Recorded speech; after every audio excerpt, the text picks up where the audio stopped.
जय हिंद दोस्तों। I hope आप लोग पढ़ाई कर रहे होंगे, बहुत अच्छे से लगे होंगे पढ़ाई में।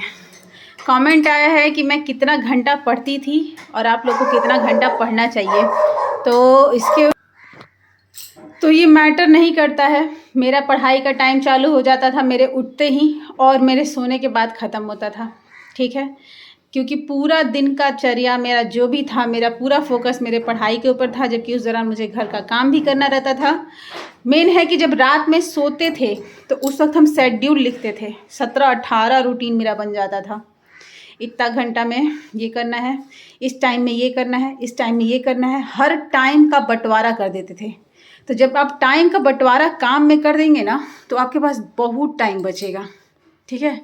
जैसे मान लीजिए सुबह 4 बजे, 4 से 5 मेरा वॉक था, 5 से 6 मेरे लिए घर का सफाई उफाई हो गया, ये हो गया, 6 से 7 मेरा लंच। और बीच 5 से 6 जब हम घर का सफाई कर रहे हैं तो मोबाइल पे स्पीकर लगा के लेक्चर लगा दिए, ठीक है। जब तक घर का किचन का काम कर रहे हैं तब तक मेरा लेक्चर चल रहा है, ठीक है। तो वो किचन का काम करते वक्त लेक्चर कंप्लीट हो जाता था, बहुत सारा करंट अफेयर सुनना रहता था, वो सब हम सुन लेते थे, या हेडफोन से सुन लिए, जैसे भी सुन लिए। उसके बाद से अपना नहाना धोना, पूजा करना, पाठ करना, फिर पढ़ना, ठीक है। तो ये हर चीज़ को हम लिखते थे।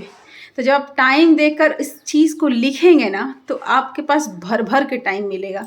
24 आवर बहुत ज़्यादा होता है, लेकिन एक स्टूडेंट के लिए तो कुछ नहीं होता है। 24 आवर ऐसे ही निकल जाता है चुटकी में। तब लगता है 48 घंटा का एक दिन होता तो कितना अच्छा होता, ठीक है। तो टाइमिंग कोई मैटर नहीं करता, आपका पूरा फोकस, आपका पूरा शिद्दत, आपका पूरा प्यार, लगन, मोहब्बत, सब कुछ पढ़ाई होना चाहिए। टाइम मैटर उसमें नहीं करता है। आप कुछ भी कर रहे हैं, वॉशरूम जा रहे हैं, हेडफोन लगा के अपना सुन लिए, नहाने गए स्पीकर पे लेक्चर लगा के कुछ सुन लिए। मल्टीपल टाइम एक ही चीज़ को सुनेंगे, मान लीजिए लक्ष्मीकांत का ही किताब सुनना है, लूसेंट को सुनना हो, या किसी भी टॉपिक को सुनना हो, कोई भी कथा सुनना हो, उसका लेक्चर लगा दिए, सुनते रह रहे हैं, अपना काम करते रह रहे हैं। मेरा दिमाग वहाँ होना चाहिए, ठीक है। तो अधूरा भी सुनेंगे ना तो कुछ तो ज्ञान मिलेगा। और जब हम पढ़ रहे हैं तो हम पढ़ रहे हैं। डेली रूटीन में आपका 2 सब्जेक्ट कम से कम होना ही चाहिए, सेट प्रैक्टिस होना ही चाहिए, ये सब चीज़ें होनी चाहिए, प्रीवियस ईयर पेपर होना ही चाहिए। क्योंकि प्रीवियस ईयर पेपर जितनी बार झांकेंगे उतनी बार पता रहेगा कि इस लाइन पे चल रहे हैं, मेरा लाइन तो नहीं बिगड़ रहा है। तो प्रीवियस ईयर पेपर आपको लाइन पर फोकस करके रखता है कि हाँ, हम जो कर रहे हैं हम सही कर रहे हैं, गलत नहीं जा रहे हैं। और सेट प्रैक्टिस में आपका confidence level up and down होता है। टाइमिंग लगाना पड़ता है सेट प्रैक्टिस मारते वक्त। विश्वास नहीं कीजिएगा, मेरा सेट प्रैक्टिस का टाइम मिनिमम गया है तो 17 मिनट गया है 100 क्वेश्चन में, जब पीटी मेंस का हम तैयारी कर रहे थे। मैथ्स बनाते वक्त आधा घंटा जाता था, मैथ्स नहीं रहेगा तो 14 मिनट काफ़ी है।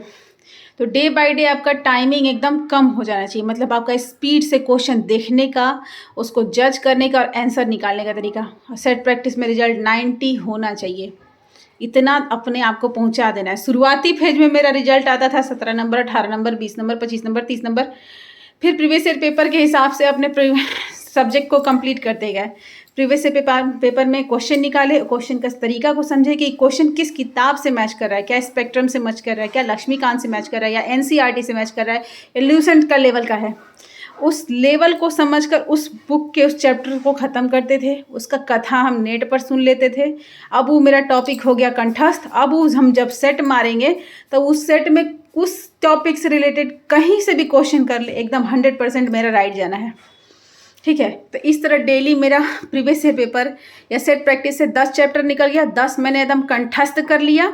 अब उससे कभी भी अगला सेट प्रैक्टिस में निकलेगा तो गलत होने का चांसेस शून्य, एकदम शून्य। 90, 93, 94 एकदम सेट प्रैक्टिस में एकदम आराम से चल जाता था बिना कुछ गड़बड़ हुए।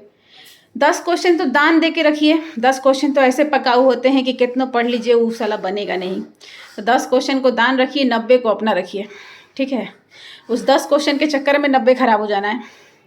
तो 10 क्वेश्चन हमेशा जाएगा आपका, कुछ भी कर लीजिए उसमें, आप कुछ भी कर लीजिए वो गड़बड़ाएगा, तो उस पर नहीं देखना है। तो आई होप आपको आंसर मिल गया होगा कि कितना देर पढ़ना है। तो नहीं मैटर करता, आपका पूरा फोकस आपका जब करियर है उसके ऊपर होना चाहिए। कितनों भी काम कर रहे हैं, हम ट्यूशन पढ़ाते थे 6-6, 7-7 घंटा, तो हम ट्यूशन के दौरान भी हेडफोन पे अपना लेक्चर सुन लेते थे, अपना बुक लेके जाते थे, उसको देख लेते थे, क्योंकि हम ट्यूशन से ही आगे बढ़े हैं। ट्यूशन, होम ट्यूशन दिए हैं और घर पे भी ट्यूशन चलता था। उसी से अपना पढ़ाई करके आगे बढ़े। तो उसको भी टाइम देना ज़रूरी था, नहीं तो कैसे हो पाता। जब 6th क्लास में थे तब से हम ट्यूशन कराना चालू किए हैं, और ग्रेजुएशन करते करते हुए भी, उसके बाद भी ट्यूशन कराते कराते नौकरी में आए हैं। ये एक आदत होना चाहिए, कमाने का आदत।